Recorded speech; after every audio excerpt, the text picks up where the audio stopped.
The MLB season has now officially concluded with the Los Angeles Dodgers being crowned your World Series champion for the second consecutive season. Now, it was just a couple weeks ago that Dave Dombrowski stood on the podium saying how the Phillies ran into the wrong matchup in the opening round. Now that the dust has settled and that very team has been crowned the champs, does he have a point there? Is this something that makes you worth considering, or is this just loser energy? Do want to dive back into that conversation, as it did make me rethink things a little bit as I was sitting through that 11-inning thriller. Truly one of the best baseball games that I had ever seen there, but did want to reflect a little bit on Dave Dombrowski, that just a couple weeks ago in their postseason press conference, that he said the Dodgers pitching is as good as he has seen, and Dave says the Phillies faced the wrong club in the NLDS. Quote, "We are not satisfied." Now, I kind of reacted to this quote at the time, thinking that this is just sort of a loser mindset, that you have to beat the king to be the king, and the Phillies did not do that. That this Dodgers team is one of the best in history, but guess what? They are not going anywhere. That this team is going to spend more money, bring in more talent, attack the free agency in the same way that they do year in and year out, and Shohei Ohtani ain't leaving.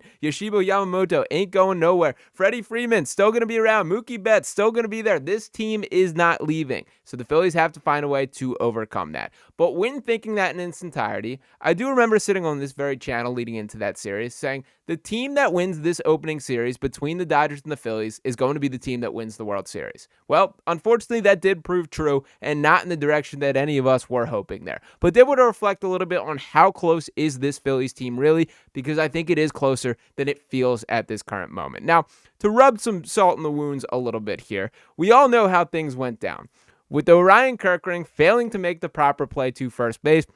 And I do think that that was also put in display in this World Series. The way that each of these teams is so perfect within the margins, and the Blue Jays certainly deserve their credit in this conversation. You can make a very compelling case to me that that was the better team in the over arc of the series, but the bottom line is the Dodgers are the champions. They found a way to get it done. The margins are so slim in Major League Baseball, and the Dodgers are a team that has found a way to capitalize on that. Now, you can point to the salaries, you can point to the injury list that they utilize at a different rate than any other team in baseball, the depth that they have from top to bottom, guys that they're able to prioritize and preserve from a postseason setting there. They certainly have advantages that are difficult to build up, but guess what? They found a way to do it, and the Phillies sort of have to do the same here. Now, the direction that they've leaned into, that the Dodgers are clearly having success with, is by investing in the pitching. And to highlight exactly what we're talking about here, that to give the pitching ERA for this Phillies team from start to finish, and shout out to our guy Phillies Tailgate, who continues to crush it over on X and Twitter here, as he tweets out the Phillies starting pitching ERA and WHIP per month. Now, in April, a 3.4 ERA, a 1.21 WHIP. In May, a 3.94 ERA,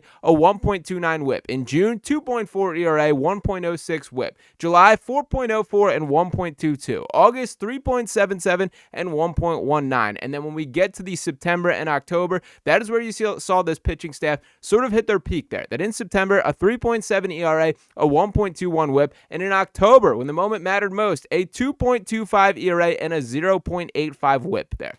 All of these numbers are respectable and in the upper echelon of baseball. Those numbers at the tail end, particularly that October metric, that is elite stuff that the Phillies pitching staff did absolutely deliver on. But it was not just the starters, as the bullpen in a very similar setting. And to look at this from a year-by-year basis for what the bullpen ERA has looked like, yes, a 3.57 this year, 11.37 the year before. And it is kind of funny because when you look at the actual roster of each of these bullpens, you would feel far better about the past two seasons. Even our guy Jeff Hoffman, who let up a brutal home run there, and feel for the guy to an extent. I respect the way that he wore it on the chin, said this is my responsibility. I just got to be better, that I failed on not giving this team a World Series ring. That's a tough spot to be in there. But I do think that this was a guy who was elite for the entirety of the season for the Phillies, and they did let him go for a reason here. I bring this up to say it was not the pitching for the reason that the Phillies lost. And to rub a little bit more salt in the wound, I also continue seeing reminders of this little headline here, that the Phillies reportedly offered Yoshida Yamamoto more than the Dodgers' $325 million deal. And boy, would things be different if he was willing to hop to the East Coast and join the Philadelphia Phillies. That dude earned World Series MVP for a reason, doing ridiculous things that so much is talked about with Shohei Ohtani, his dual nature, how he steps on the mound, still one of the top hitters at the plate. But Yamamoto, man, going a complete game, shutting the doors down, and coming back for Game 6, throwing 98 pitches, delivering for his team, and then coming back the very next day, threw 144 pitches in the span of 48 hours. That does not happen with human beings, but Yamamoto found a way to make it happen and was dominant in every single one of those that he did throw there. Would it be different if Yamamoto's on this Phillies pitching staff? Absolutely. And I will note here, it is a continued effort by this Phillies organization to try and land some sort of footing for the Japanese market. That once again, that this summer or this winter, they are investing in having camps over there, building relationships, trying to find a way. That they've brought in minor leaguers here. There is a very significant pipeline of talent, and the Dodgers have basically established a monopoly on that specific market right there. So we'll see if the Phillies find a way to overcome that. They are just dealing with a very clear geographical disadvantage here based on where these guys physically play at, but nonetheless, you can't fault them for trying. If you're going to offer more money than the team that eventually signs them, how can you hate on that? And I remember sitting here reading those offers at the time being like, you're offering $325 million to a guy who's never pitched Major League Baseball before, because it is tough. That yes, you can look at the stuff, you can look how filthy it is, you can see the highlights and the stats that they do produce over in Japan, but it is a different story when you come to the major leagues. But the Dodgers do have the right eye for it and are bringing in the proper talent here. Now, when circling back